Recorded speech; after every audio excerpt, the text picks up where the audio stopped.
Deconstrucción.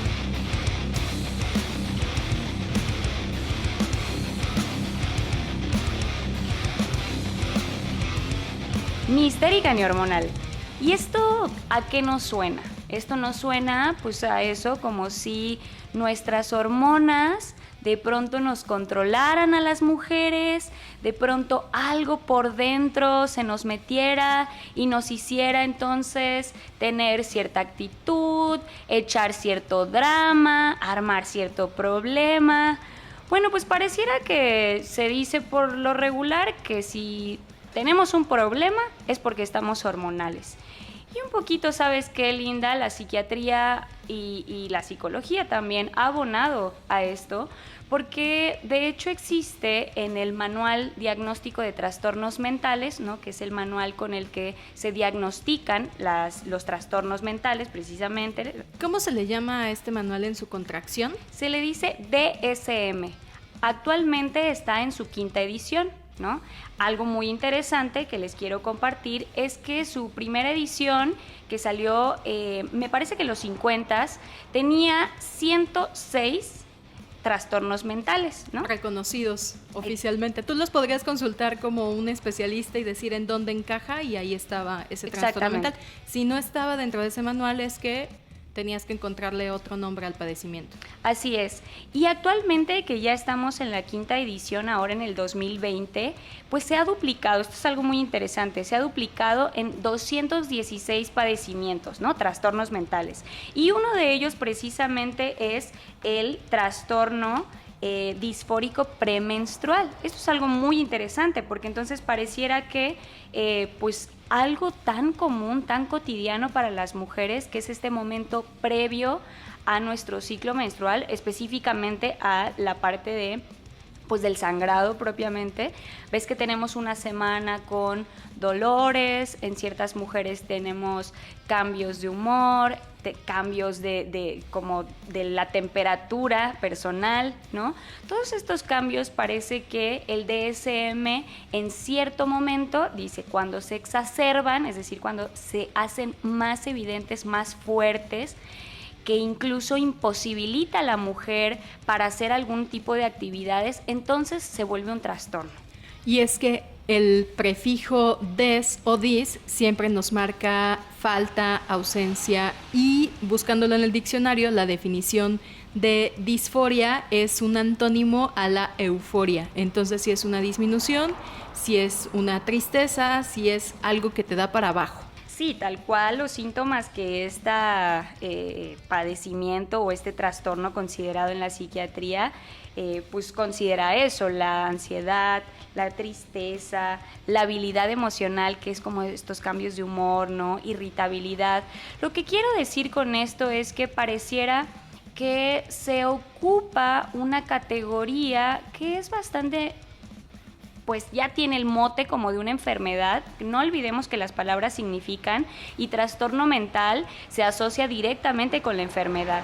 ¿Qué pudiera pensar una mujer que se le diagnostique con este tipo de trastorno? Pues que tiene una enfermedad, ¿no? Ahora, si me diagnostican con esto o me autodiagnostico diciendo, creo que tengo disforia premenstrual, ¿en dónde queda mi voz entonces? Si me siento preocupada, si me siento nerviosa o si me siento molesta, y mi familia, mis amistades y mi trabajo, algo muy importante, la cuestión laboral, no comprende que estoy en una situación completamente normal, que es un ciclo menstrual, en donde está esta etapa premenstrual y donde tenemos estos ciertos cambios, no todas las mujeres.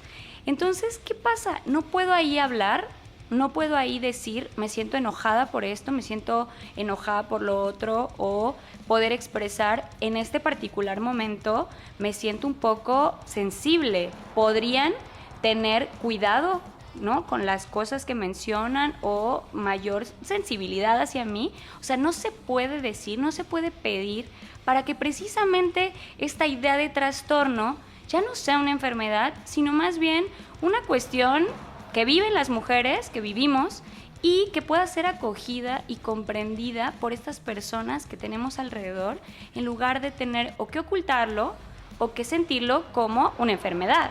Es decir, que la palabra trastorno no necesariamente tiene que tener una connotación negativa, porque es perfectamente identificable que hay una cierta condición que es trastornable y se le puede poner esa etiqueta, pero no necesariamente es negativa. Es solamente el reconocimiento de hay un trastorno. Y me llama la atención que para el tema de la disforia hay ciertos criterios con los que siento que todas en algún momento de nuestro ciclo menstrual podemos encajar, porque son 8 criterios que fácilmente te llevan a vivirlos, al menos 3 coincidentes en algún momento del mes. Y no solamente 3, probablemente podemos encontrar 5, les decía. Uno de ellos es la tristeza o la desesperanza, otro puede ser la ansiedad, la habilidad emocional, como los cambios de humor, la irritabilidad, pérdida de interés en algo, o sea, claro, no me quiero levantar de la cama, me duele mucho el estómago, ¿no?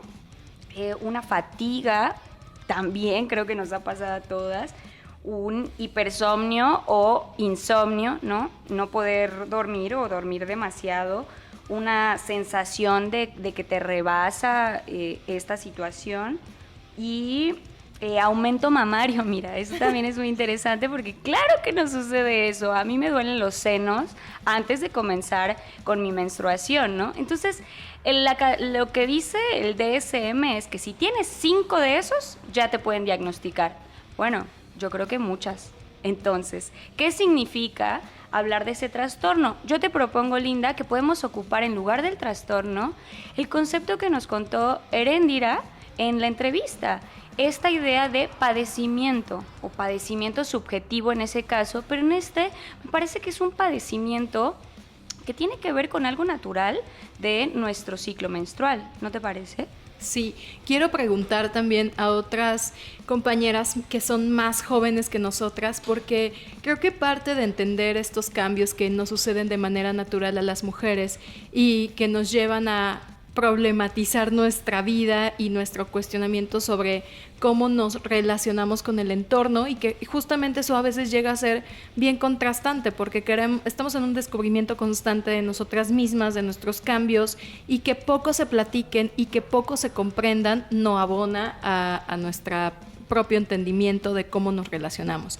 Y justamente hablando con otras vecinas a las que les pregunté, pues son más jóvenes que yo, y quería saber ellas cómo hablaron en su tiempo en el que la menstruación llegó a sus vidas, quién les habló de ello, cómo lo fueron entendiendo y cómo siguen aceptándolo en su vida de manera tal que no se convierta en un problema, porque de por sí ya tenemos estos cambios que ir comprendiendo, y si no ayudamos a que lo charlemos entre todas, todos, creo que también es muy válido decir, en este momento me siento así, asá, y quiero además platicárselo a alguien más, no en un susurro y no en un secreto.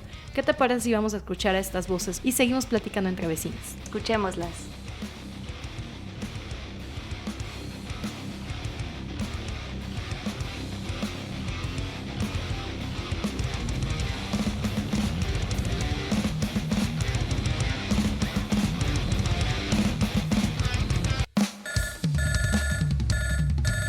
Hola, mi nombre es Valeria, tengo 21 años y bueno, la primera vez que me llegó la regla fue entre los 11 y 12 años. Recuerdo que estaba como en quinto, sexto de primaria más o menos. Yo ya sabía que era porque desde cuarto año de primaria comienzan a darte esos temas en la escuela.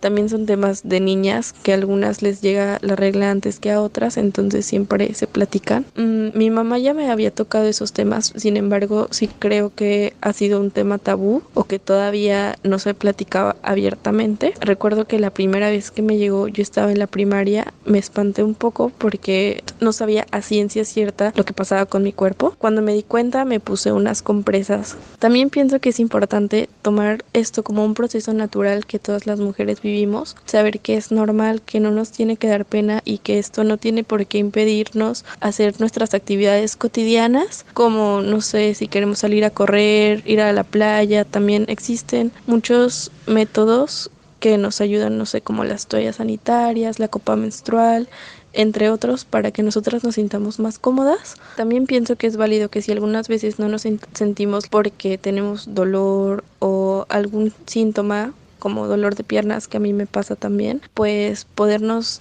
tomar un día en la escuela, en el trabajo, para poder relajarnos y tomar las medidas para estar cómodas con nosotras mismas y con nuestra feminidad.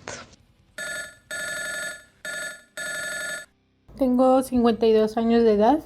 Hablar de cómo fue con respecto al tema de la menstruación fue algo difícil para mí. Mi primer periodo lo tuve a los 14 años, entonces para mí fue como un trauma porque desconocía totalmente que me iba a suceder eso. Mi mamá jamás me platicó nada y recuerdo perfectamente que cuando llegué de la escuela, llegué con mi mamá toda asustada diciéndole lo que me había pasado y recuerdo muy bien que ella lavaba los trastes y me dijo, agarra dinero del monedero y ve a comprar unos cótex a la farmacia, que en aquel entonces te los daban envueltos en periódico. Y cuando regresé me dijo, ponte uno. Y ya, no me dijo cómo, no me dijo qué me iba a pasar, no me dijo qué significaba, nada. Pues ya, me los puse, que por cierto el primero me lo puse al revés, y ya solita con lo que iba sucediendo yo me fui dándome cuenta lo que pasaba, o sea, lo que sentía, cuánto me duraba. Estuve estudiando en una escuela para monjas, quinto, sexto y primer grado de secundaria. Entonces recuerdo que nos dijeron cómo las partes del aparato reproductor femenino y masculino y y cómo nacían las vacas, el dibujito de la vaca. Con respecto a la menstruación sí tuvo muchas repercusiones en mi vida, porque estoy muy segura que si yo hubiera sabido que el tener un periodo, sobre todo a los 14 años, pues es que ya te puedes embarazar, ¿no? Entonces, como yo desconocía totalmente todo eso, recuerdo que estaba en secundaria, primero de secundaria, y yo creía que besarte ya te ibas a embarazar, porque no tenía una idea de nada de eso. Hasta la preparatoria fue que estuve investigando más sobre lo que podía pasar. ¿Y por qué? Pues porque quedé embarazada. Y como quedé embarazada, pues ya estaba yo más atenta a todo lo que mi cuerpo estaba pasando, ¿no?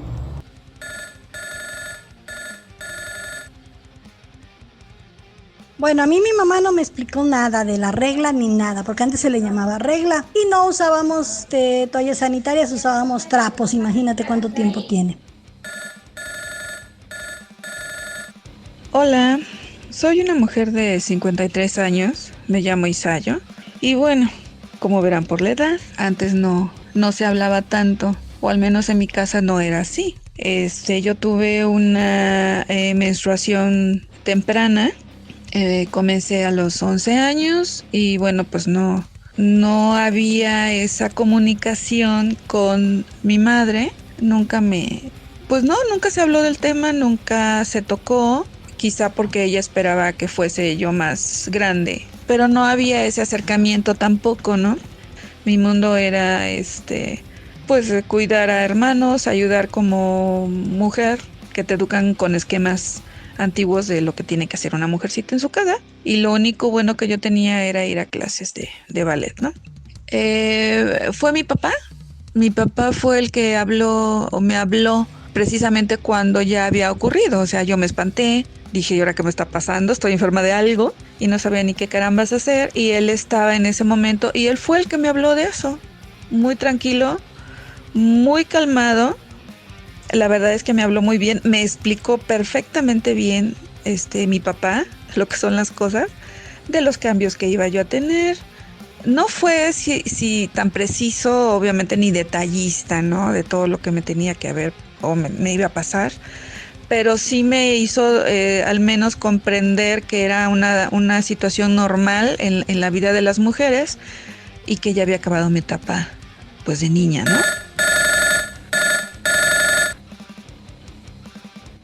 Quien me explicó fue mi mamá. Me dijo que es algo que le pasaba a las mujeres, cada mes que me iba a bajar un poco de sangre vía vaginal, que yo no me espantara. Los cambios en mi ciclo, pues el cambio de humor, a veces ando de malas, a veces de buenas, a veces lloro, me salen espinillas en la cara, va variando, no siempre son los mismos, a veces me da dolor en el vientre, a veces en la espalda. Mi nombre es Celestina Martínez, actualmente tengo 56 años. A mí nadie me explicó lo que iba a sucederle a mi cuerpo. Había escuchado de compañeritas que ya habían iniciado con su premenstruación, pero no cómo iba a suceder. Estando en la secundaria en primer grado y con 12 años, me viene por primera vez. Alguien me dijo, espera, ¿qué te pasó? Estás sangrando. A lo cual solo atiné a observarme y recargarme en la pared de un salón. Estábamos en el recreo. Me espanté no por lo que sucedía con mi cuerpo, sino por el bochornoso momento.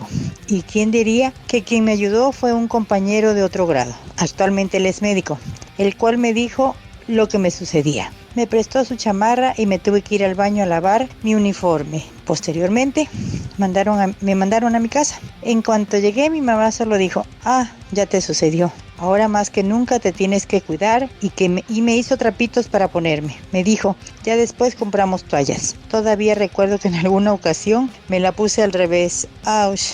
Ahí comenzó un martirio para mí, ya que con cada 28 días o cada mes me venía con muchos dolores y en abundancia. Hubo ocasiones que había accidentes manchando sábanas y demás. Mi cuerpo me avisaba con dolores abdominales, mis pechos me dolían e inflamaban. A veces en este ciclo me botaba a la cama con tanto dolor. Hubo ocasiones que tomaba tés o pastillas para mitigar ese dolor. Mi humor era solamente molestias por el dolor que me perduraba durante los 5 primeros días y así durante varios años hasta que a los 27 nace mi única hija, ya que en esa ocasión me realizaron una histerectomía por una mala intervención quirúrgica de la doctora que me atendió, dejándome solo los ovarios. Pasé por bochornos y cambios de humor a esa edad que duraron solo algunos meses. No quise tomar hormonas y todo pasó rápido. Dejé de sufrir por dolores menstruales. ¡Qué ironía! En cuanto a mi hija, ella fue creciendo y al tiempo que sucedía le fui haciendo mención de su cuerpo y los cambios que iba a tener. Esto desde pequeña. Mi hija asumió a los 11 años su llegada de la mens. Mamá, ya me vino, pásame una toalla sanitaria. Y como si nada, lo asumió con madurez. Reconstrucción.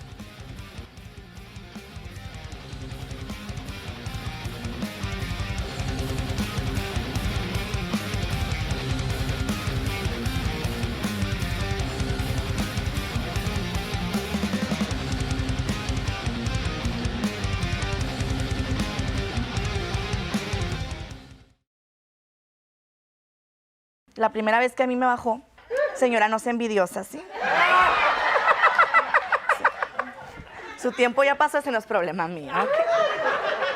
La primera vez que a mí me bajó, pues yo estaba en el taekwondo. Ajá. Estaba en el taekwondo, ya sabes, tirando madra, todo. Ríete, yo te parto en tu... Ríete.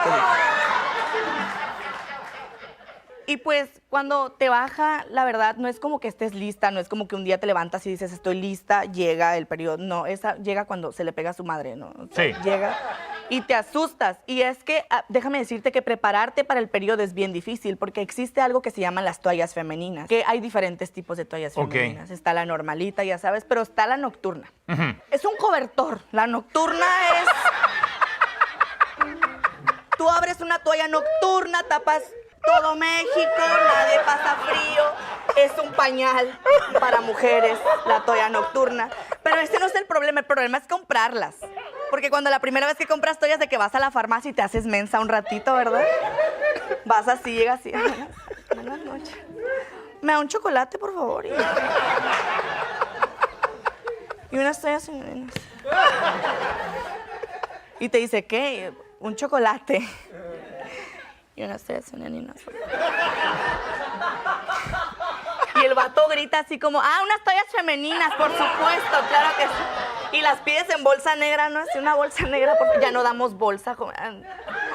Lo bueno que traigo la mía, la reciclada, no pasa nada. Y es que ser mujer es bien difícil, ¿sí o no? Ser mujer es bien difícil por muchos aspectos, porque una no es loca, una la vuelven loca. ¿Sí o no? Los hijos y los hombres nos vuelven locas. Hola, vecinas.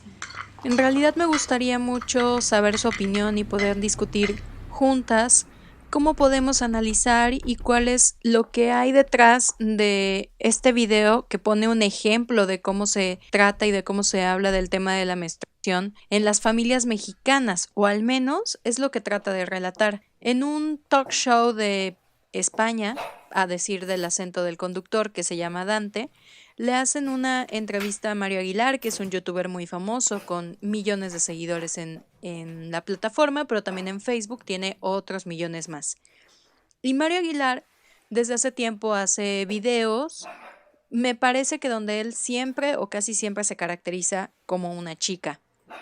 Y esta chica le da vida o le da voz cómica a ciertas situaciones que Mario, en su pobreza de lenguaje, pero también de apreciación sobre lo que le pasa a las mujeres, pues lo quiere caricaturizar, ¿no? O lo quiere representar en forma de comedia.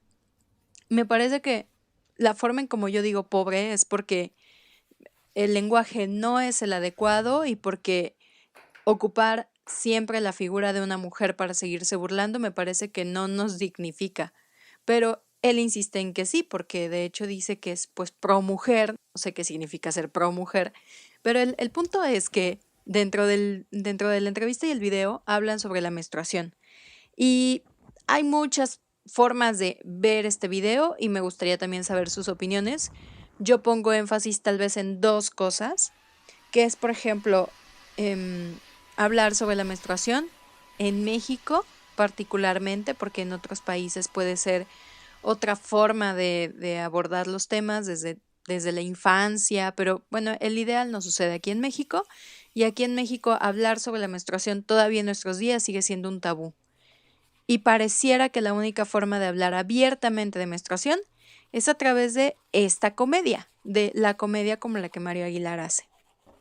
Y otra cosa que me pregunto es, bueno, y en voz de las mujeres, aunque sea en tono comedia, ¿cuándo sí es bien visto o cuando sí se ha hecho bien? Porque la forma en cómo lo hace él es, de nueva cuenta, caracterizándose como una mujer, teniendo así el permiso de poderse mofar de este proceso que iniciamos en la vida de manera ineludible. Y entonces cuestionamos, ¿por qué sí se le valida esta forma de hablar solamente porque él es un chico y está hablando con otra persona que también es varón? Y entonces solamente en voz de los varones es que esto es posible que se tome con ligereza, naturalidad, mofa, nos sigamos riendo y principalmente también se sigan riendo las mujeres que le escuchan y no se ofendan en absoluto de que alguien que no tiene a ciencia cierta el conocimiento de este proceso y que además no se trata con delicadeza y que creo yo que tampoco está logrando el objetivo de que más mujeres adultas más grandes, adultas no jóvenes, no las que inician en el proceso de la menstruación, sino adultas que ya vivieron su proceso o que están mucho más grandes, decidan allanarles el camino a las más jóvenes y quitando esas barreras en la comunicación y en la información.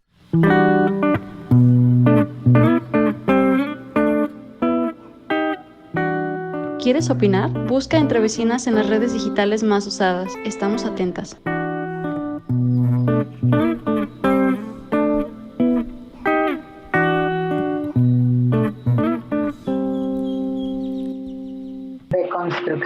Deconstrucción.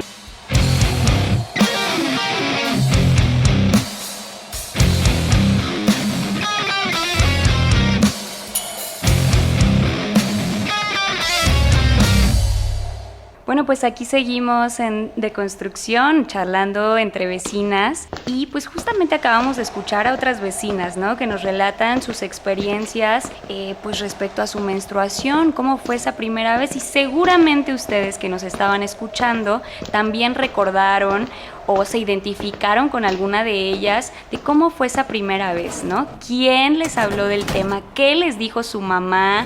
¿O con quién hablaron ustedes? Y eso nos gusta mucho que ustedes también lo puedan pensar, lo puedan reflexionar, también para que veamos que entre todas tenemos por ahí historias muy similares, ¿no? Y creo que en estas historias muy similares aparece esta cuestión del no poder hablarlo tan abiertamente, ¿no? En algunos casos sí, pero en otros no tanto. A mí me gusta pensar siempre en cuál es el mundo ideal para tratar los temas que no deberían de ser solo temas de mujeres, como el tema de la menstruación. Por ejemplo, me encantaría que si se me acaban las toallas, bueno, si consumo toallas desechables, que no es lo ideal, que podemos también acudir a otros recursos como la copa menstrual o fabricar nuestras propias toallas de tela, pero imaginemos, en un caso consumimos estas toallas desechables, poder decirle a la persona que tengamos al lado, independientemente sea hombre, mujer, la edad que tenga, oye, ¿podrías hacerme el favor de ir a comprar una toalla? Y que a esta persona se le haga cada vez más normal y no le dé miedo frente al tendero, que es hombre, pedir una toallita para desechar. Sí. ¿Cómo sería en ese hipotético caso, que sé que ya muchas personas lo hacen sin pena, sí, a sin mí ese tapujo, sin ese tabú? A mí me ha pasado eso, que yo sí le he podido decir a mi novio, oye, ¿puedes comprarme una toalla femenina? Me siento muy mal, no quiero salir. Sí, yo voy. Y cuando regresa, no compró nada. ¿Por qué no?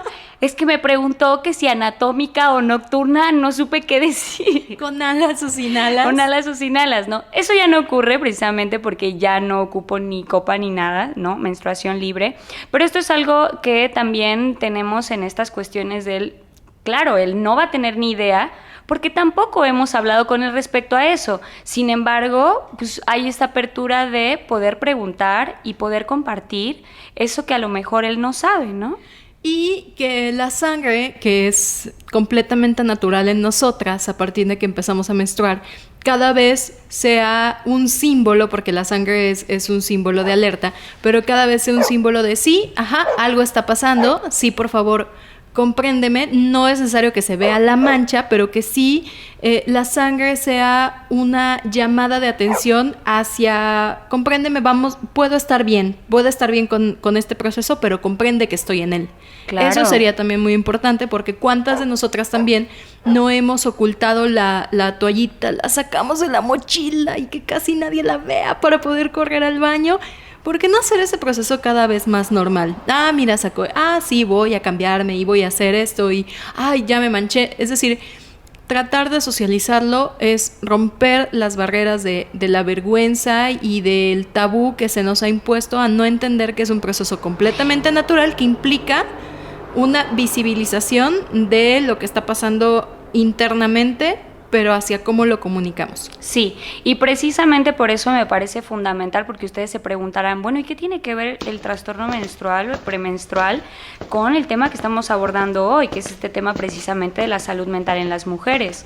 O sea, porque sí, claro que se desconoce cuál es el ciclo menstrual de la mujer, si se desconoce el tipo de cambios que podemos tener, el tipo de síntomas que podemos tener, o sea, si nos duele, si tenemos fatiga y todo esto, pues puede ser que por fuera, pues la exigencia laboral nos obligue a estar ahí, y por supuesto que vamos a estar ahí con mal humor. Si nos sentimos mal porque nos duele el vientre, claro que puedes estar molesta. Ahora la cuestión es, tengo que estar ahí, ¿no? Y entonces puede haber una situación de conflicto, porque yo no puedo decir, ¿saben qué? Estoy en este momento menstruando o estoy en esta situación premenstrual y no me siento muy bien. Entonces, por favor, yo quisiera en este momento apartarme o poder hacer esta reunión después. O no, como no existe esa libertad, entonces se pueden dar situaciones problemáticas en donde automáticamente se nos juzgue diciendo, es que como estás hormonal, es que, otra vez ya vas a empezar, seguro estás hormonal. Este tipo de deslegitimidad, como de desvaloración hacia la palabra de las mujeres y a sus sentimientos, por una cuestión completamente natural como lo hormonal, me parece que es una exageración en principio. Y es más bien una falta, como dices, una falta de comprensión, porque no hemos sido capaces también como sociedad y como familia de hablar abiertamente de estos temas y entender que claro que tenemos cambios de humor y cambios a lo largo de la vida, muchos cambios, ¿no? Y la verdad es que quisimos marcar esta etapa en la que inicias una menstruación por unos cuantos, varios años hasta que llega el proceso de menopausia, porque son procesos de inicio y de continuidad y tal vez de un final que va eventualmente sucediendo en este término biológico, pero que son cambios para los que te prepara desde el nacimiento, porque tu condición te lo marca, tu condición biológica, el sexo te lo marca, pero que creo yo que la mente sigue evolucionando a pesar o a través de estos cambios que te suceden. Entonces a lo que voy es que también necesitamos marcar estas 2 etapas de nuestra vida, tanto el inicio de la menstruación como la menopausia, como procesos en los que tenemos que ir interviniendo de manera colectiva para entendernos mejor, porque esto inmediato me remontó a mi secundaria, ¿no? Para mí no fue como la primera vez que menstrué, porque aparte somos mujeres que tenemos diferentes ciclos y que tenemos también diferentes procesos culturales en los que nos vemos inmersas para hallarnos mejor o ser la burla del salón. Entonces creo que hay que tener respeto por estos procesos en los que nos iniciamos y hay que tener mucha sensibilidad hacia cómo los contamos con las demás personas que nos rodean, ¿no? Sobre todo esta cuestión que mencionas de la menopausia, que me parece muy interesante, es porque pues tampoco yo he escuchado que mi mamá, por ejemplo, me vaya preparándome, me refiero a que me vaya contando qué le pasa a ella de la menopausia, ¿no? Como que para que yo sepa, ok, esto sucede. Claro, en todas las mujeres suceden cosas diferentes. La cuestión es que también, tanto en la menstruación como en la menopausia, otra vez vuelve a salir estos estigmas de se pone bien loca, se pone bien histérica, y entonces otra vez, o sea, tenemos que pasar por el primer proceso de toda la vida de la menstruación, ¿no?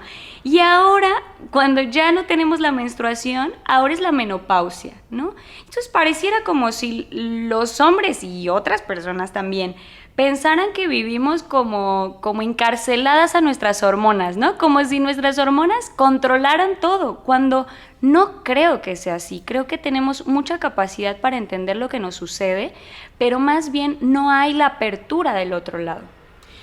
Saquen sus propias conclusiones y también compártannos, pero no nacemos enfermas y no estamos destinadas a vivir enfermas.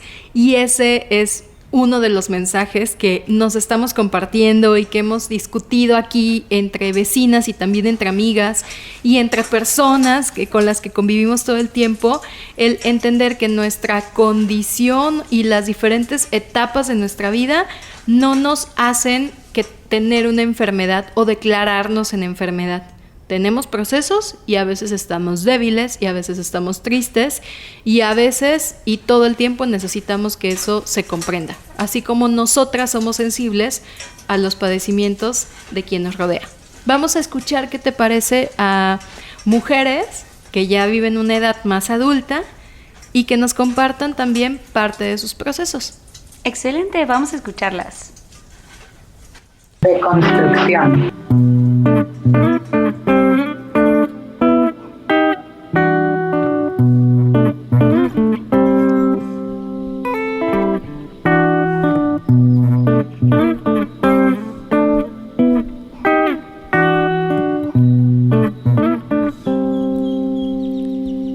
Deconstrucción. Soy Yadira Maribel Alfaro Planel. Nací un 19 de enero de 1968 y actualmente tengo 52 años de edad y he pasado desde hace 3 años este proceso de la menopausia. Mi experiencia con la menopausia pues ha sido grata, aunque los bochornos es lo único que sí se ha manifestado de manera fuertemente en mi organismo, pero más sin embargo no ha sido una experiencia fea. Yo la agradezco y la tomo pues de la mejor manera, aunque sí, para mí los bochornos, esos calores intensos ha sido la única situación incómoda. Bueno, primero voy a diferenciar entre perimenopausia y menopausia porque solemos confundirlas. La menopausia es la etapa, ambas son etapas. La menopausia es la etapa en la que una mujer ya no tiene periodos fértiles, ya no los tiene, ya, o sea, terminó. y la perimenopausia es el periodo anterior y hasta un año después de su última menstruación. O sea, para estar muy muy seguras con toda la certeza de que una mujer ya está en la menopausia, es que tiene que pasar todo un año sin menstruaciones. Lo previo a eso es perimenopausia. La perimenopausia puede durar años, desde 3 hasta 10 años, y se caracteriza principalmente porque cambian los periodos fértiles. A veces se van acortando y a veces se van alargando. Lo más común es que se vayan alargando precisamente porque se van espaciando cada 3, 6 meses hasta ya no tener. También se caracteriza la perimenopausia porque empieza a segregarse muchísimos más estrógenos y empieza como a haber picos de estrógenos y la progesterona se queda en su lugar, digamos. Estas hormonas son ováricas, se producen en los ovarios y vamos a entender que en la menopausia los ovarios entran en una inactividad. Entonces, en la menopausia se van a seguir segregando estas hormonas, pero ya no por los ovarios, sino por el cerebro, el tejido graso y las glándulas suprarrenales. Entonces, sí vamos a seguir teniendo esas hormonas a unos niveles muchísimo más bajos que en la etapa menstrual, pero es porque ya no las necesitamos, al menos no a esos niveles tan altos. Entonces, también eso es entenderlo, que la menopausia es una etapa muy normal y la perimenopausia también, y son procesos que requieren nuestro cuerpo.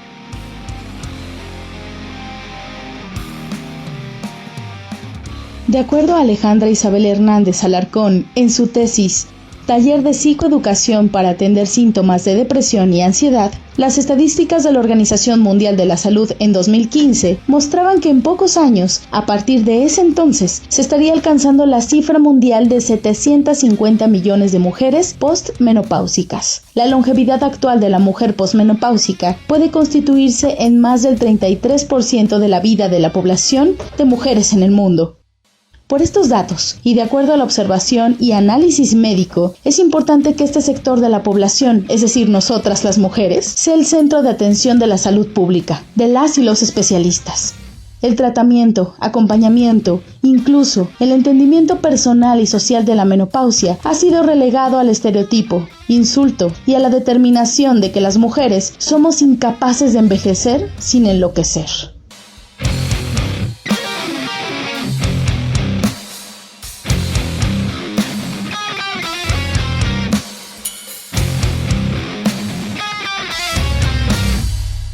Soy una mujer de 53 años. La menopausia para mí significa el término de una etapa en la vida de nosotras las mujeres para entrar a otra, obviamente. Es una etapa complicada, con muchos cambios fisiológicos, y desde lo que yo he vivido, encuentro que aún falta como más seriedad en el asunto, que es un tema que debe tomarse con más seriedad, ya que muchas veces es motivo de chiste y hasta te etiquetan, ¿no? Ridículamente. Sobre todo el sector masculino, ¿no? Que pues es obvio que no entienden el padecimiento que tiene uno como mujer. Entonces, pues yo sigo en este proceso. Es un tanto desgastante, estoy preocupada. He visitado ginecólogos que no me han dado sinceramente una respuesta clara o que tuviera la certeza como para hacerme sentir bien de cómo ayudarme. Sigo en búsqueda de una solución amable para tener una buena calidad de vida, que es lo que en realidad yo quiero, ¿no? Como mujer y como persona, un bienestar. A mí lo que me molesta en todo caso es cuando, por ejemplo, que el ginecólogo le comentaba yo que ya están descontinuados mis parches y que eso a mí en lo personal me había funcionado. Él con la cara de, pues es que sí, pues ya ni modo, es que ya no hay manera de cómo, ¿no? Entonces, esa apatía es un ginecólogo, es un médico, no me puede responder así, le digo, ya me tengo que tirar la toalla y darme por vencida y vivir así toda histérica, con bochornos, le digo, ¿cómo crees? O sea, así no es la vida, ¿no? ¿Qué nos pasa? Y esa situación me molesta, o sea, me molesta, porque digo, no puede ser así, no puede ser, o formar parte, si no bien de una enfermedad, porque no lo es, pero sí debe de ser importante, tomado como algo importante, o sea, que las personas, cuando van a tratar una menopausia, cabrón, pues sí se tienen que preparar y pues que te apapachen, canijo, porque te responden con cada estupidez que sí dan ganas de madreárselos. Pero bueno, todavía falta mucho por encontrar para cada una de nosotras.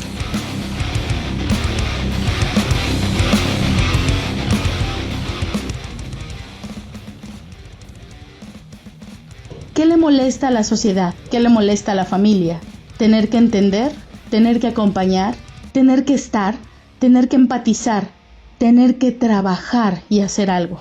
Es más fácil crear un cerco donde nosotras de manera individual tengamos que lidiar con algo que tiene que ver también con un contexto. De acuerdo a la Sociedad Americana de Cáncer, en su informe sobre terapia hormonal en la menopausia y el riesgo de padecer cáncer, y desde el estudio de la Iniciativa de la Salud para las Mujeres, la WHI por sus siglas en inglés, la terapia de estrógeno y progestina está vinculada a un mayor riesgo de padecer cáncer de seno. Cuanto más tiempo se reciba la terapia de estrógeno y progestina, más aumentará el riesgo. Después de 3 años de haber dejado de recibir las hormonas, el riesgo vuelve a igualarse al que ya se tenía en las mujeres que nunca recibieron la terapia de estrógeno y progestina. El riesgo normal.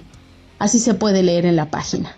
Los cánceres de seno en las mujeres que reciben la terapia de estrógeno y progestina tienen más probabilidades de ser descubiertos cuando son más grandes y se han extendido fuera del seno. Para asignarle números a este riesgo, si 10,000 mujeres recibieron la terapia de estrógeno y progestina durante un año, esto se traduciría hasta en 8 casos de cáncer de seno más por año que si ninguna hubiera recibido la terapia hormonal.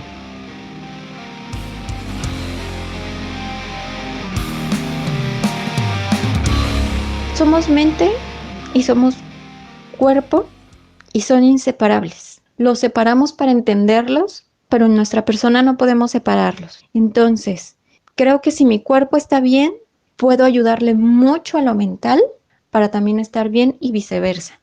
También entender que somos bioquímica y que todos esos cambios en la perimenopausia para llegar a la menopausia se dan por cambios bioquímicos y que esos cambios bioquímicos nos van a influenciar en lo mental, en lo emocional y en lo físico, pero que también le podemos proveer al cuerpo de nutrientes, hablando de alimentos, para sentirse bien y aportarle de ambientes buenos, estables, para también estar bien. Aquí voy a mencionar algo. En nuestra cultura, en donde vemos y enaltecemos mucho la fertilidad y la maternidad, es muy común que se vea a la perimenopausia y menopausia como una enfermedad.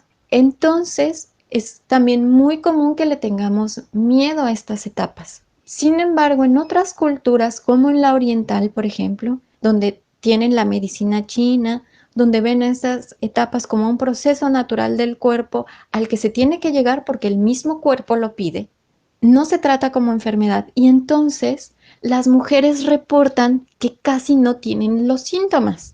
Por ahí de un 4% de mujeres tiene síntomas muy fuertes, las demás los tienen a unos niveles más bajos. Sin embargo, aquí el 38-40% de las mujeres dice que son síntomas muy fuertes. Entonces también vemos que mucho de esto influye la cultura. Si entendemos que nuestra cultura lo ve así, pero nos vamos a poner en, no, tú me dices que yo lo vea como enfermedad, pero yo no lo voy a ver como enfermedad, lo voy a entender como otro proceso, así como vi el proceso de la menstrual y demás, ¿no? Es mucho más común que si vimos la etapa menstrual como una etapa también en la que podíamos disfrutar y verla muy bien, ¿no? Es más común que también veamos a la perimenopausia y menopausia como unas etapas en las que también podemos disfrutar. Sin embargo, en nuestra cultura esto es muy poco probable y pues eso. Entonces vamos a entender y vamos a rodearnos de gente que también lo entienda y de ver, ¿no? De gente que nos acoja y que entienda que es nuestro proceso natural y que no estamos mal y que no estamos enfermas y que no por tener cambios de humor es que estamos menopáusicas o perimenopáusicas, ¿no? Ahora, en cuanto a la alimentación, que también creo que es algo muy importante, le podemos proveer al cuerpo de nutrientes para sentirse mejor.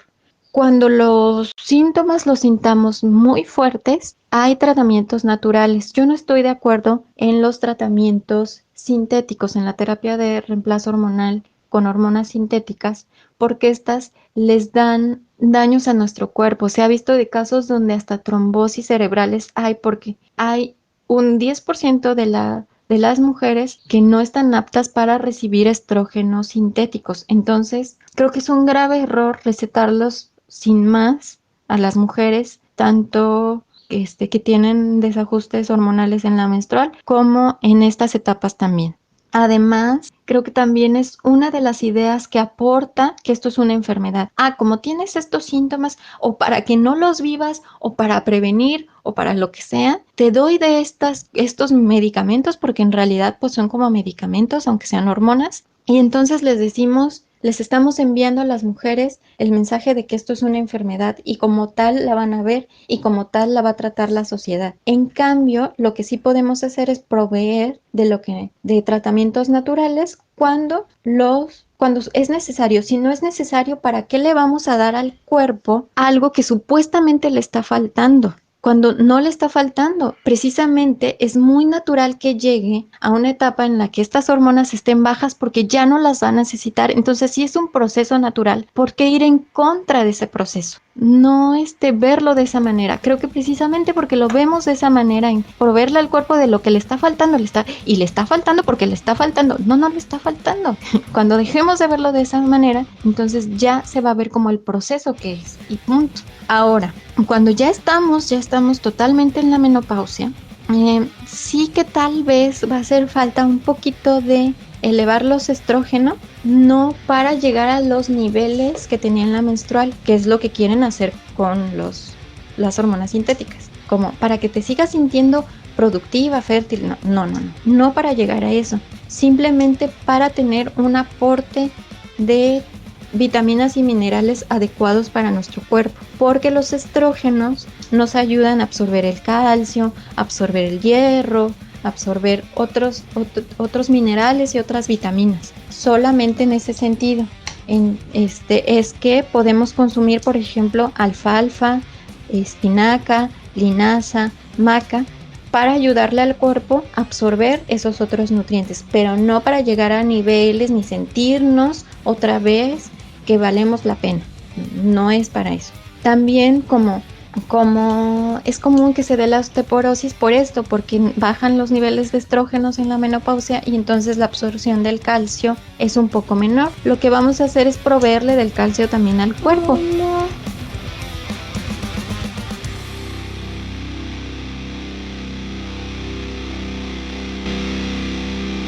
Mi nombre es Leonor García Espinosa, tengo 52 años de edad y mi experiencia con la menopausia ha sido una manera de conocerme, pero también de experimentar muchísimas cosas que jamás me imaginaba que existían. A mí me tuvieron que hacer una histerectomía a los 50 años de edad. Yo todavía no tenía un síntoma de menopausia, muy, muy pocos bochornos, pero eran muy leves.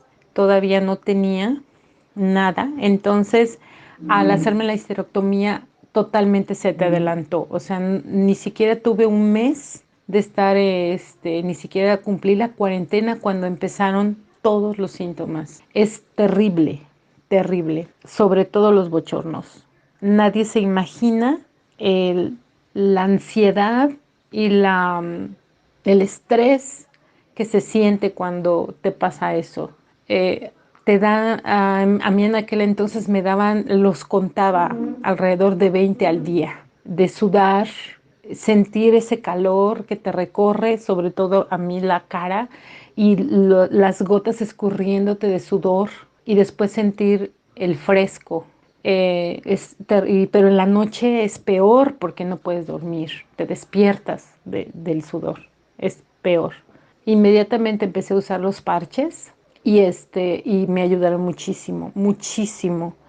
También me enteré que el haberme hecho esa cirugía me quitaba pues obviamente la producción de la hormona, y eso no nada más era que te daban los bochornos, no nada más era que te cambiaba el humor, es que envejeces más rápido, se te notan más las arrugas, tienes insomnios al triple, lloras por todo, te enojas de todo, te duelen todas las articulaciones, puedes tener resequedad vaginal, no te dan ganas de tener relaciones sexuales, te vale absolutamente lo que las personas te digan, y pues tiene muchas veces consecuencias porque no mides tus palabras. Cuando yo me enteré de todo eso, cuando me dijo el doctor después de la operación, claro, fue para mí impactante, impactante. A mí sí me hizo sentir vieja, sí me recuerda en qué etapa estoy. Al principio, como mencioné, yo utilizaba hormonas parches que me ayudaban muchísimo, pero sí me preocupaba el hecho de meterle, porque son hormonas artificiales, entonces sí me preocupaba el hecho de estarle metiendo eso a mi cuerpo, y opté por la homeopatía. Ahorita llevo aproximadamente 1 año con este tratamiento. Me ha ayudado mucho. Muchísimo, han bajado muchísimo las sudoraciones, y me ha ayudado también mucho en el estado de ánimo, principalmente. El estar en este tratamiento pues me ha ayudado a llevarlo de una mejor manera y más saludable, sobre todo más saludable para mi cuerpo. Bueno, me llamo Ivonne Servín para servirles y tengo 52 años, que la verdad, o sea, ha sido muy, muy difícil, ¿no? Porque hace unos años padecí cáncer de mama y bueno, pues a mí me dijeron que hormonas no tenía que usar ni untadas, vaya. Entonces, pues lo he tenido que resolver con puras cosas naturales y con homeopatía. Pero la verdad es que lo he sufrido mucho. O sea, los bochornos, pues no sé, las depresiones, más que cambios de humor, he tenido depresiones, he tenido demasiados bochornos y de verdad eso lo sufro muchísimo. El vivirlo ante otras personas a veces me da pena decirlo, porque ya sé lo que me van a contestar, ¿no? O sea, cualquier cosa que surja de mí, o sea, lo atribuyen a la menopausia, ¿no?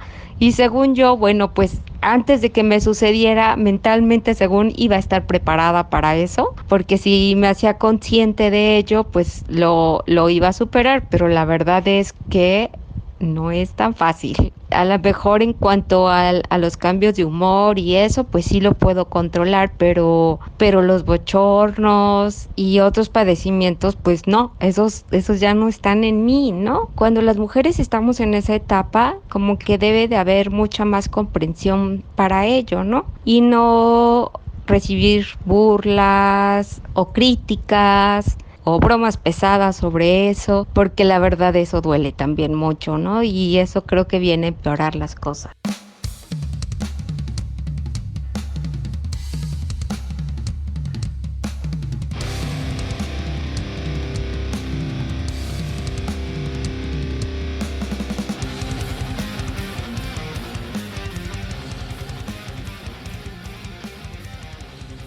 Los productos clasificados como naturales también podrían presentar situaciones de riesgo. Es necesario verificar el etiquetado, saber su contenido y así, con el apoyo de la persona especialista, decidir qué es lo mejor para nosotras. Hay algunas plantas que podrían chocar con algún otro medicamento o padecimiento. Tomar acción sobre lo que pasa en nuestro cuerpo, mente y sensaciones es necesario ahora mismo. Si bien las condiciones no están hechas para nosotras, es ahora cuando hay que exponerlas y exigirlas.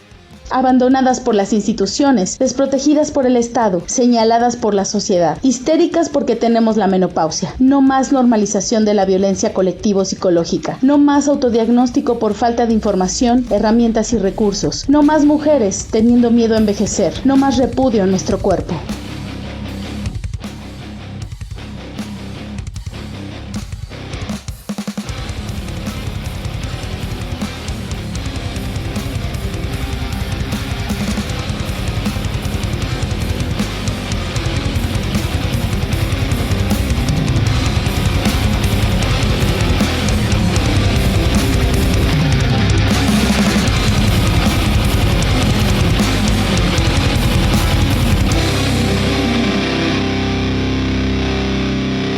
La perimenopausia empieza por ahí de los 45, 47 años en promedio. No estoy diciendo que si una mujer que empieza antes está mal o una mujer que empieza después está mal. Es en promedio. Entonces entendemos que la menopausia estaría en la edad de 50 a 55 años más o menos. A esa edad es muy difícil que una mujer quiera tener hijos. Y como es la etapa en la que ya se terminaron los periodos fértiles, creo que es lo más benéfico del mundo que ya no hay riesgo de embarazo. O sea, creo que es el beneficio más grande y gozoso que pueda haber, porque puede uno disfrutar de la vida y no estar pensando en que si me embaracé, no me embaracé, bla, bla, bla, bla, bla, bla, ¿no? O sea, el otro beneficio que le veo es que ya no vamos a estarnos preocupando de si menstruamos, no menstruamos y que contar los días. Y yo veo a la etapa menstrual y las menstruaciones como también algo muy gozoso. Sin embargo, sí hay que estar contando y viendo que si ya me atrasó, porque se me atrasó, es un desajuste hormonal, porque es por estrés. O sea, hay que estarnos observando constantemente en la menstrual. Y en la menopausia, pues ya no, todo esto termina. O sea, ya sabemos que el estrógeno y la progesterona están en sus niveles adecuados que necesita el cuerpo y que bien, y ya no tenemos que estarnos preocupando por otras cosas, ni estarnos observando. Sobre todo para la edad en la que llega la menopausia, creo que es lo indicado. O sea, ya no tener que estarnos preocupando de más cosas. Ya, solo vivir y vivir, ¿no? De acuerdo con la tesis de Alejandra Isabel Hernández Alarcón, la depresión en general se asocia a un importante sufrimiento en la persona que la padece, que puede llevar al suicidio en el 15% de los casos. En la menopausia, esto se asocia a variables múltiples, como son el ambiente, una sensibilidad elevada, cambio en el ingreso socioeconómico, estado marital, la cultura, el estilo de vida, educación e historia de síntomas depresivos. Y además, el llamado síndrome del nido vacío, que se define por la depresión, tristeza, melancolía que experimentan en mayor grado las mujeres al ya no convivir con sus hijas o hijos en el hogar. Es decir, no eres tú menopáusica, es tu entorno.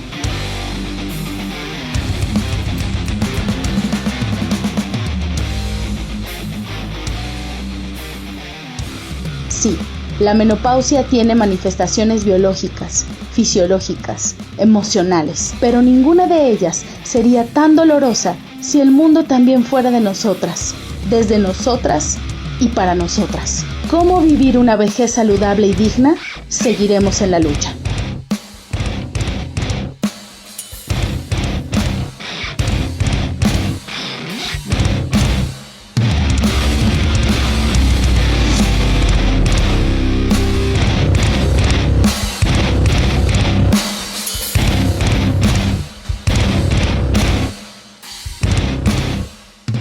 Bueno, lo que aporta calcio es el ajonjolí, el brócoli, la col, las legumbres. Y hierro y magnesio, los espárragos, acelgas, nueces, limones, yema de huevo, legumbres otra vez. Las legumbres creo que son muy importantes. Creo que con la alimentación también le podemos dar un aporte a nuestra salud mental porque nuestro cuerpo va a estar bien y entonces también emocional y mentalmente vamos a darle una ayudadita.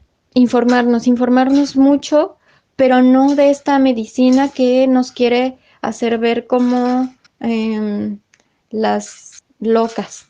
Creo que lo que nos hace muy bien es informarnos acerca de los procesos que son naturales y ver que estas transiciones son buenas. También entender que si nos dan sofocos delante de la gente, creo que también está esta cuestión de querer ocultar los síntomas porque van a ver que estoy menopáusica y ¿no? Que además está mal dicho porque sería perimenopáusica. O sea, pues no, es difícil mantener una salud mental en una sociedad que constantemente nos está diciendo que está mal y que son enfermedades. Pero creo que buscando la información adecuada podemos más o menos encaminarnos a llevar este proceso lo mejor posible.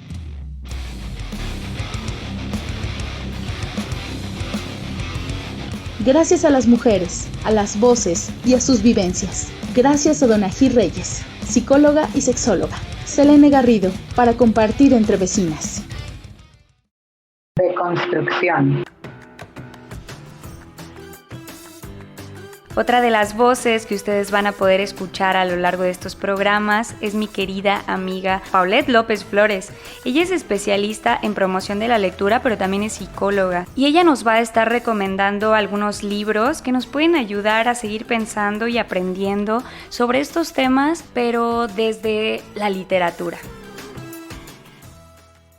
Reconstrucción. El fruto prohibido de la autora Liv Strømquist. Desde el título, la lectura ya es incitadora.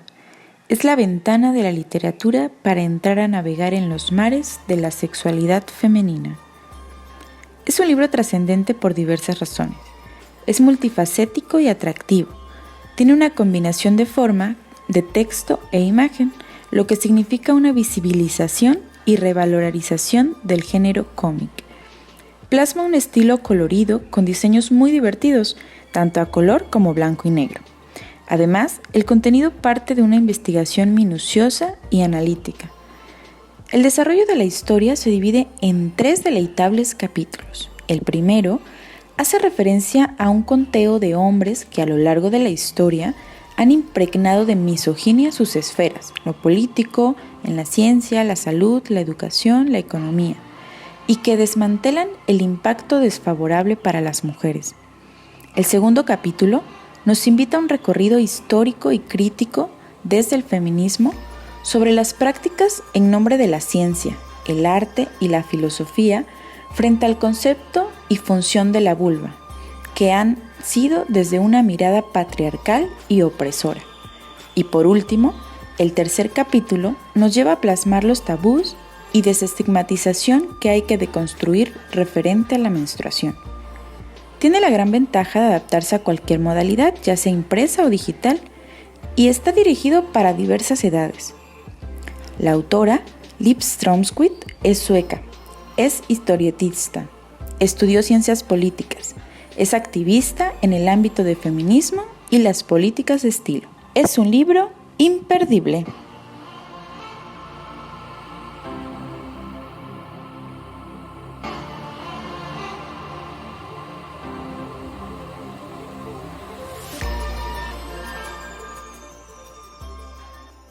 Reconstrucción.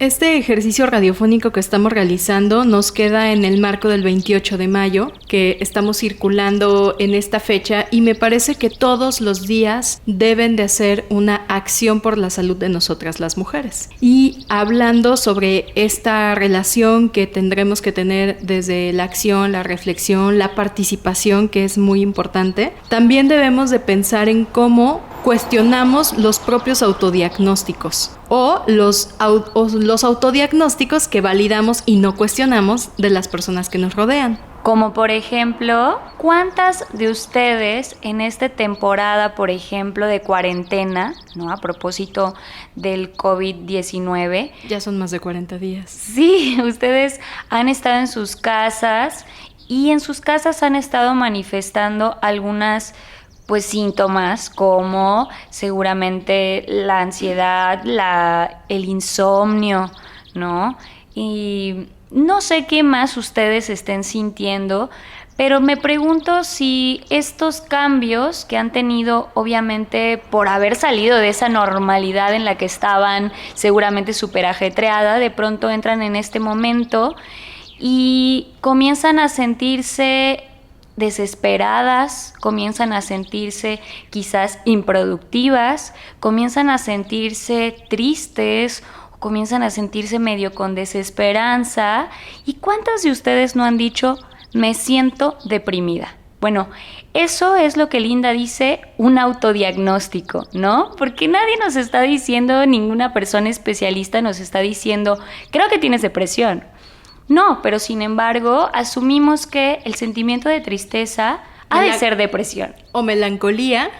O melancolía ha de ser depresión. Pero hay que entender también en el contexto en el que esto se manifiesta. Por ejemplo, ahora sabemos que se ha incrementado un 60% el número de llamadas de mujeres, ¿no?, a estas redes de apoyo a mujeres, porque pues se ha incrementado evidentemente la violencia intrafamiliar, porque en esta época de cuarentena, pues como que el estar con el esposo, la esposa, los hijos y las hijas, pues, o simplemente en soledad, no teniendo mis actividades cotidianas, el ritmo de vida al que estoy acostumbrada, también me hace no saber, no tener como el rumbo que siempre me había marcado. Claro, pero yo quisiera hacer una diferencia en esto, porque esa parte que tú mencionas de estar sola y este sentimiento, ¿no?, de la improductividad y esto no estaba entre mis planes, ¿no?, puede estar produciendo esta ansiedad y puede estar produciendo cierta tristeza o cierta desesperanza.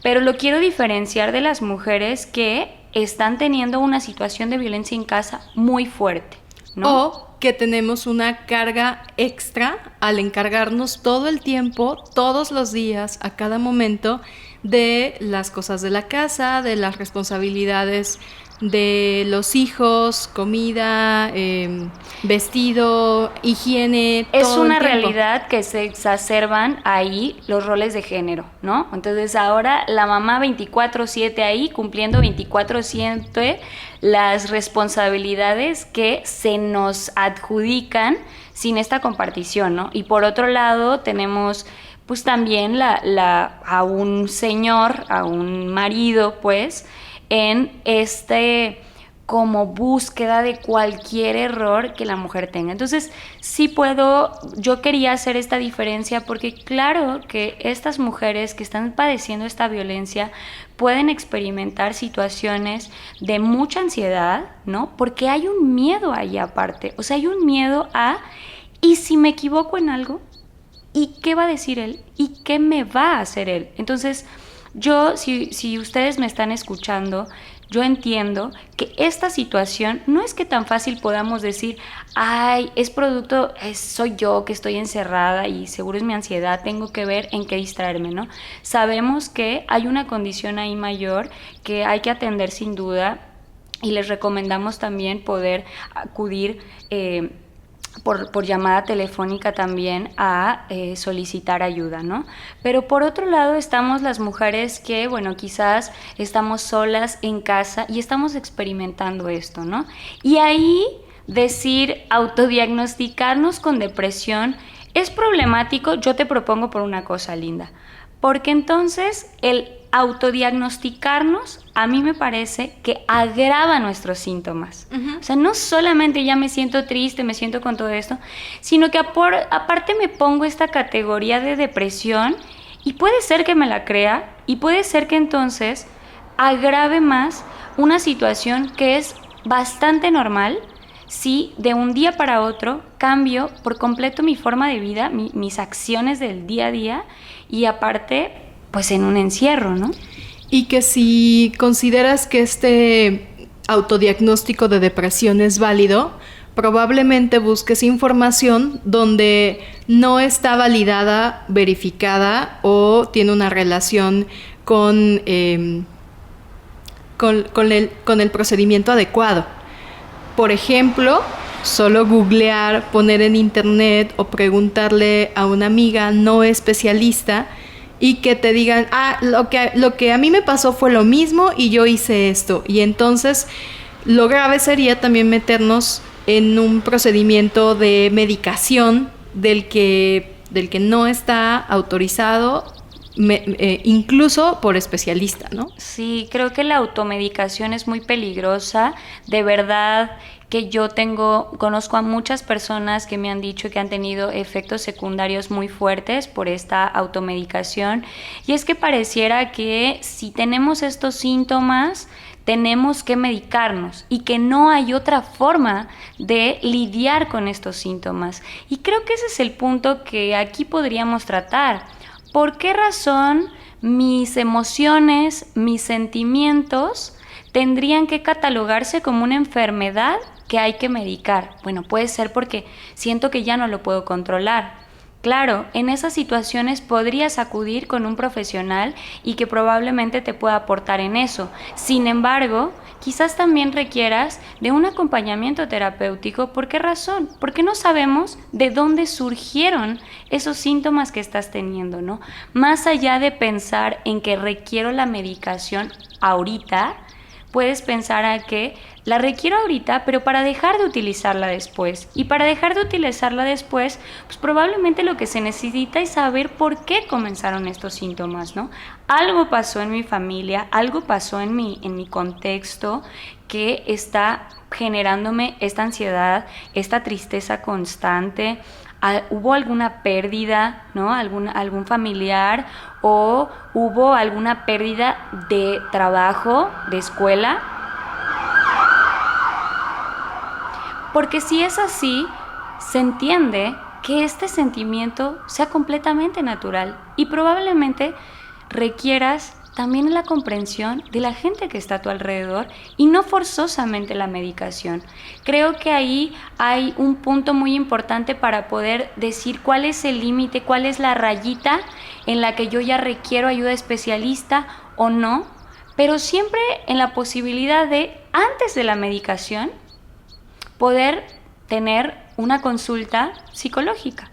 Me gustan mucho las premisas que también se habían planteado en la entrevista con nuestra especialista y compañera Erendira Cruz Reyes, quien también nos aconsejaba que la medicación es uno de los últimos recursos y el internamiento también, pero que si se tiene que proceder a esas etapas del tratamiento, debe de existir una intervención y un acompañamiento psicológico para que sean llevados en control con el afán de disminuirlos o de reducir la estancia en un internamiento, por ejemplo. Y siempre lo que estamos tratando de rescatar en este mensaje sobre la medicación ante un diagnóstico de depresión o ansiedad, sea auto o sea diagnosticado por un especialista, es que en el tema de nosotras y lo que atañe a nosotras las mujeres, es muy fácil, muy extremadamente fácil que nos coloquen en esa etiqueta y por desconocimiento ante cualquier cambio de humor, ante cualquier... O porque nos expresamos, porque sí nos damos el permiso de llorar, porque sí nos damos el permiso de sentir, porque sí nos damos ese permiso, ¿no? Y esta invitación es a que no nos pongan en esa caja innecesaria, sino a tratar de explorar y comprender y atender siempre al diálogo y a que todas las personas necesitamos acompañamiento en nuestros procesos, pero que no se tome a la ligera decir es que está deprimida o está ansiosa o tiene mucho estrés, a un lado que yo voy a continuar mi camino. Y ¿por qué no? También tratar de explorar, no es cargar con los problemas de alguien más, es que vivimos en la colectividad y siempre vamos a atender a este sentido de participación y de resiliencia y de trabajo en colectivo para poder estar bien todas y todos. Y ese es parte de los mensajes que también las y los especialistas en este programa y nosotras desde nuestra experiencia y ustedes desde los oídos y de que este tema también se lo lleven a casas, a los cafés y a los chats virtuales, se pueda seguir compartiendo y dialogando.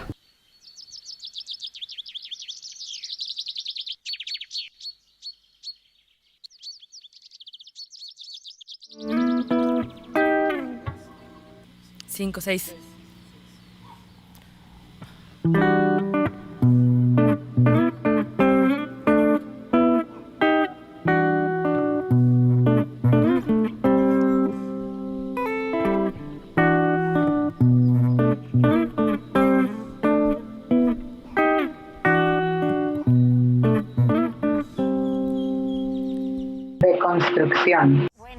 Es mi opinión.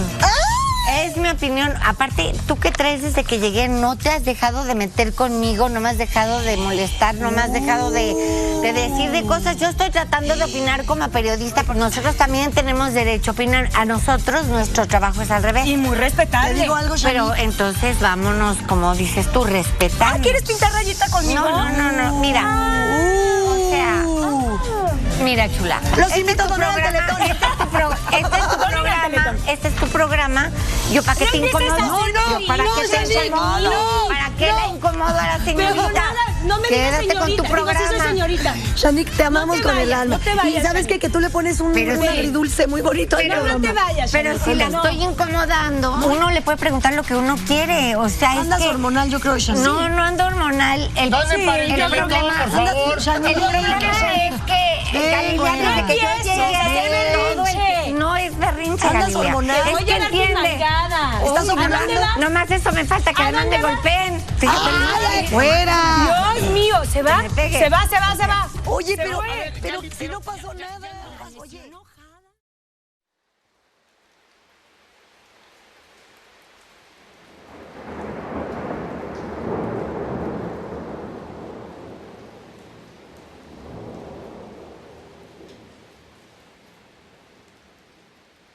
Y esto que escuchamos es algo que se da muy frecuentemente en la televisión mexicana, pero también seguramente se da en nuestras familias, con nuestra pareja, entre nuestras amigas, entre amistades.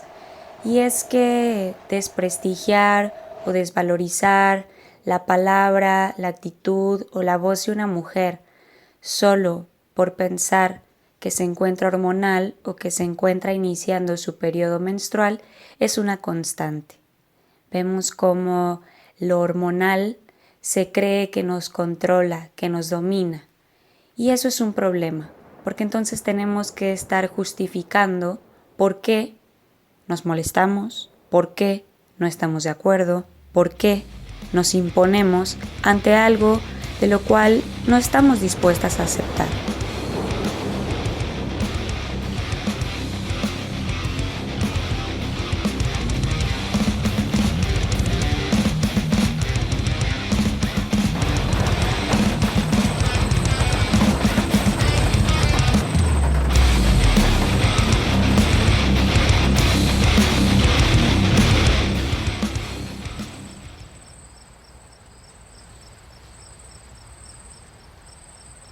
Nos agradó mucho estar con ustedes en esta producción, en esta emisión de Deconstrucción, charlando entre vecinas. Esperamos tener más temas inquietantes y reflexivos en las siguientes emisiones en las que nos permitan acompañarles. Quédense con algo de toda esta exposición y compartan lo que es lo más importante. Dialoguémoslo en un plano de la confianza y de la tolerancia también, con nuestros pares, con otras vecinas, con otros vecinos y en otras latitudes. Recuerden que las vecinas no solamente echamos el chisme, también aprendemos, conocemos, cuestionamos, y eso es algo que podemos hacer entre todas. Les saludamos desde Jalapa, Veracruz, México y Guadalajara, Jalisco, hasta donde estén. Un abrazo caluroso y pasemos este tiempo en la mejor compañía. Sigan la sintonía virtual de estas emisiones. Escucha Deconstrucción. Nos sintonizamos pronto. Les saludan en los micrófonos Yenashi Madrigal y Linda Mujica. Y Selene en la producción. Saludos, nos escuchamos en la próxima. Hola, mi nombre es Alicia, tengo 25 años. Me acuerdo que la primera vez que yo tuve mi periodo menstrual fue en un diciembre del 2007, cuando fui de vacaciones a la casa de mi abuela. Para ese entonces, mi mamá ya me había contado qué es lo que me iba a suceder. Me había dicho que las mujeres a determinada edad tienen cambios y estos cambios hacen que llegue algo que se llama el ciclo menstrual y que con él, pues cada mes a las mujeres tienen que evacuar sangre, ¿no? Por la vagina. Creo que lo más desagradable de esa vez no fue el dolor, no fue el sentimiento físico, sino el tener que ponerme por primera vez una toalla sanitaria. Creo que fue un momento muy, muy desagradable. Era lo que no me gustaba del periodo, tener que usar toallas, ¿no? Por fortuna, ahora vivo mi periodo menstrual de manera diferente. Conocí las toallas de tela. Creo que ahora que se habla más de esto, pues hay muchas más opciones. Y bueno, definitivamente me han cambiado la vida las toallas de tela, porque pues nunca he tenido pues síntomas físicos fuertes. Sin embargo, si no tenía casi síntomas físicos, ahora pues prácticamente no tengo. Con la toalla he notado mucho la diferencia y la verdad es que en ese sentido soy muy agradecida, porque pues sí me da mucho sueño, como una embarazada, me dan como síntomas de embarazada, mucho sueño, me dan náuseas y el único malestar realmente es como esta onda de estar inflamada, ¿no? Por fortuna no sufro en este sentido. Pero bueno, emocionalmente sí me pega muy fuerte, ¿no? Es muy feo, porque en estos momentos me vuelvo más irritable, me vuelvo más sensible. Siento que cualquier opinión, cualquier situación, pues sí me afecta más en estos momentos. Siento que todo lo que me dicen es muy personal, ¿no? Creo que el reconocer estos sentimientos me ha ayudado también a darme cuenta que no es así y pues a no malinterpretar a lo mejor ciertas situaciones, ¿no? Sin embargo, también les pongo atención porque me parece que pues todo lo que sentimos es importante.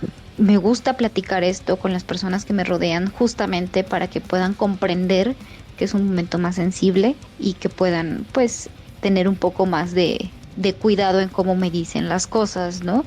Estoy rodeada, tengo un hijo, está mi papá, aunque son hombres, yo trato de explicarles y de hacerles saber que es un momento en el que me siento pues un poco más expuesta emocionalmente. Creo que las cosas han cambiado desde el 2007 para acá y tenemos la fortuna de tener muchas opciones ahora, y creo que eso es muy importante para las chicas que están comenzando a menstruar, el darles esa libertad de elegir cómo quieren vivir su periodo menstrual, ¿no? Darles estas múltiples opciones que tienen para utilizar, si quieren utilizar para empezar, ¿no? Alguna protección.